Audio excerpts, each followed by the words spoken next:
تو صاحبان محترم آج ہم یہ تصور کریں کہ ہم اگر سرکار پہ درود بھیجتے ہیں تو کیا ہمارا درود سرکار دو عالم کی بارگاہ میں نہیں پہنچتا؟ اگر سرکار اپنی حیات مبارکہ میں بظاہر نہیں دیکھا اپنے پیار کرنے والے کو، تو آپ جو ہیں وہ جانتے ہیں، آپ کی صورت کو جانتے ہیں، آپ کے نام کو جانتے ہیں، آپ کے قبیلے کو جانتے ہیں اور آپ کی ہر چیز کو جانتے ہیں، تو پھر صاحبان محترم حضرت عمر فاروق نے جب اویس کرنی کو دیکھا تو خدمت میں پیش ہوئے اور کہا کہ اے اویس میرے لیے دعا کیجئے۔ تو آپ نے فرمایا آپ تو صحابی ہیں،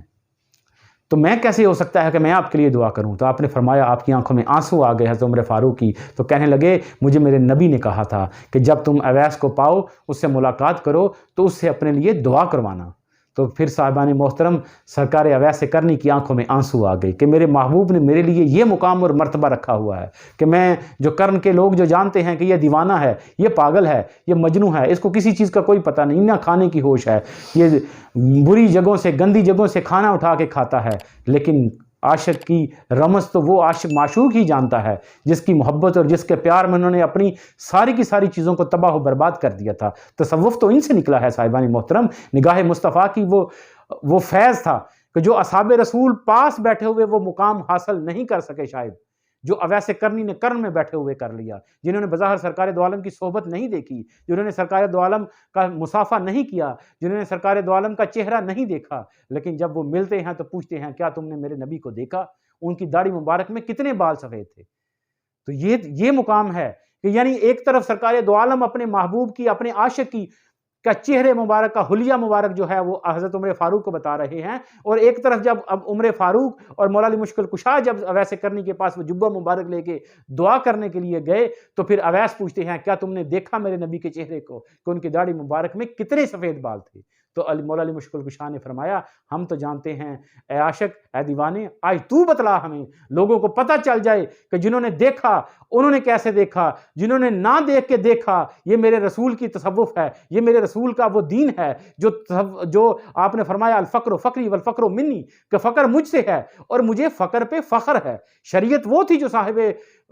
صاحبان محترم جو سرکار دو عالم نے سامنے بیٹھ کے اصحاب رسول کو بتائی، لیکن طریقت وہ تھی جو ویسے کرنی کو کرن میں آپ نے اپنے روحانی فیض سے بتایا، اپنی یعنی ایک وقت وجود ادھر تبلیغ کر رہا ہے لیکن روح جو ہے وہ کرن میں بیٹھے ہزاروں جیسے دیوانے جہاں جہاں موجود تھے، سرکار دو عالم کی روح مبارک وہاں پہ اپنے دیوانوں کی پیاس، محبت اور پیار کی جو پیاس تھی وہ بجھا رہے تھے، اپنے دیدار کے جام ان پہ نچھاور کر رہے تھے۔ تو یہ تھا وہ مقام کہ جب آپ نے دیکھا تو پھر فرمایا، اویس کرنی مسکرا کے فرمانے لگے یا علی مجھے پتہ ہے میرے محبوب کی داڑھی میں 17 سفید بال تھے۔ تو جب اویس کرنی نے آنکھوں میں آنسو آگے حضرت عمر فاروق کی آواز سن کے، آپ کی بات سن کے، تو پھر ہاتھ اٹھا کے دعا کی کہ اللہ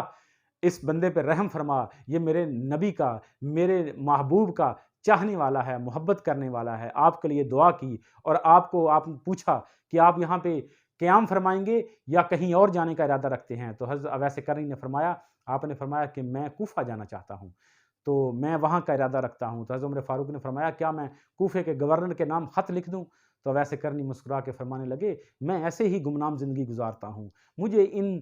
پروٹوکول کی ضرورت نہیں ہے، مجھے لوگوں کے آؤ بگت کرنے کی ضرورت نہیں ہے، میں تو اپنے محبوب کے عشق میں، اپنے نبی کی محبت میں، پیار میں لوگوں کے سے اپنے آپ کو چھپایا ہوا ہے عمر، مجھے کسی چیز کی ضرورت نہیں، نہ لباس کی ضرورت ہے، نہ کھانے کی ضرورت ہے، نہ کسی اور چیز کی ضرورت ہے۔ تو صاحبان محترم اویس کرنی وہاں سے کوفے کی طرف روانہ ہو گئے اور پھر وہاں پہ کوفے کا ایک بڑا امیر اور رئیس آدمی جو تھا وہ حضرت عمر فاروق کے پاس آیا تو آپ کی خدمت میں عرض گزاری کی اور کہا، تو آپ نے فرمایا کیا تو جانتا ہے کرن کا جو اویس بن عامر ہے اس کو جانتا ہے؟ تو انہوں نے کہا ہاں میں جانتا ہوں ان کو، وہ تو بڑے دیوانے سے مجنوں سے آدمی ہیں، ان کو کسی سے کوئی غرض نہیں، کسی سے کوئی ہوش حواس نہیں، کھانے پینے کا بھی کوئی ڈنگ سے طریقہ کار نہیں۔ تو حضرت عمر فاروق فرمانے لگے کہ تجھے نہیں پتا کہ اس دیوانے کا مقام اور مرتبہ کیا ہے، جب تم جاؤ تو اس سے ملو، کوفے کی طرف وہ روانہ ہوئے ہیں، تو تم کوفے جاؤ تو ان کو بٹھا کے ان کی ضیافت کر کے تو ان سے دعا کروانے کے لیے کہنا، تو اپنے لیے دعا کرنے کے لیے کہنا۔ تو جب صاحبان محترم وہ رئیس جو تھا وہ کوفے واپس گیا تو اویس کرنی کو ڈھونڈتا ڈھونڈتا ان کے پاس پہنچا تو آپ کے پاس بیٹھ کے کہنے لگا آپ میرے لیے دعا کیجئے۔ تو آپ نے فرمایا میں دیوانہ ہوں، مجھے تم صاحب شریعت ہو، تم مجھ سے اعلیٰ ہو، لباس میں بھی، عبادات میں بھی سب سے اعلیٰ ہو، تو تم مجھے کیوں کہہ رہے ہو دعا کرنے کے لیے؟ تو جب 2-3 بار اصرار کیا تو ویسے کرنی مسکرا کے فرمانے لگے مجھے لگتا ہے مجھے سمجھ آ گئی تجھے عمر نے بھیجا ہے میرے پاس۔ تو صاحبان محترم یہ وہ اصحاب رسول ہیں کہ جنہوں نے سرکار دو عالم کی ایک ایک بات کو اپنے سروں میں اور اپنے قلبوں میں محفوظ رکھا ہوا تھا۔ تو یہ عشق کا مقام ہے، یہ محبت کا مقام ہے۔ آپ یہ چیز دیکھ لیں، ان کی باتوں کو ماننے والے، ان کا ساتھ دینے والے جو اصحاب رسول تھے، حضرت عمر فاروق جیسے جید قسم کے صحابہ جو تھے، وہ ان کا مقام اور مرتبہ کیا ہے، اور جنہوں نے جنگ میں شامل نہیں ہوئے، جو ساتھ نہیں ہوئے، جنہوں نے فتح مکہ نہیں دیکھی، جنہوں نے یہ سارے معاملات نہیں دیکھے، جنہوں نے سرکار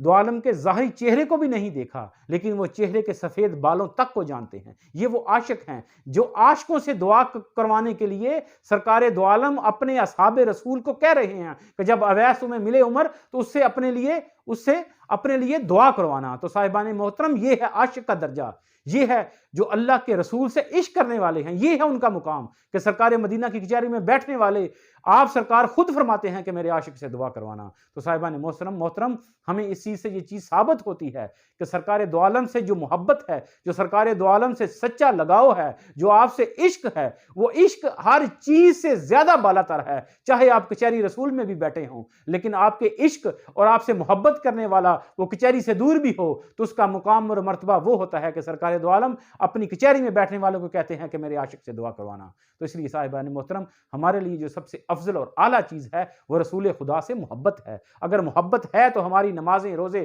سارا کچھ قبول ہوگا۔ اگر محبت نہیں تو صاحبان محترم وہ ساری چیزیں بیکار، خشک عبادت، خشک ریاضت، بن سوزوں بن دردوں، اے عبادت ملکی پائی نہ ہی عاشق مردوں۔ تو اللہ پاک ہمیں اپنے محبوب سے محبت اور پیار کی توفیق عطا فرمائے۔ وما علینا الا البلاغ المبین۔